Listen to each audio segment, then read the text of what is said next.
देखा था छत्तीसगढ़ के हमार अपन चैनल न्यूज 36।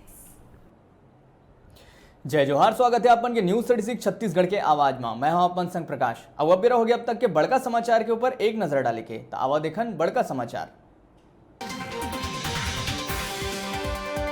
बहुचर्चित सेक्स सीडी कांड के मुख्य शिकायतकर्ता प्रकाश बजाज ऊपर लगी छेड़छाड़ और धोखाधड़ी के आरोप। महिला के आरोप के बाद प्रकाश ला करेगा इस गिरफ्तार।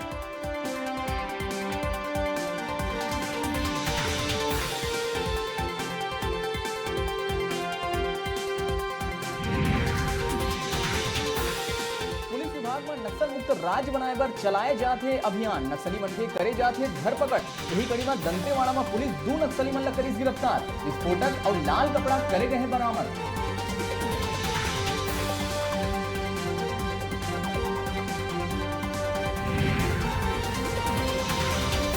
प्रदेश में काटे जाते जंगल के पेड़। बढ़त गर्मी में जंगल के भीतर कम हो जाते हरियाली। कहूं तालाब निर्माण तो कहूं विकास के नाम में हरियाली के देहे जाते बली।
और जसपुर में पूरा गांव बड़ी अनोखा बिहाव के गवाह। सीआरपीएफ जवान अपन पत्नी के संग प्रेमिका ले घलो करिस बिहाव। एके मड़वा में दिखिस एक दुल्हा संग 2 दुल्हन।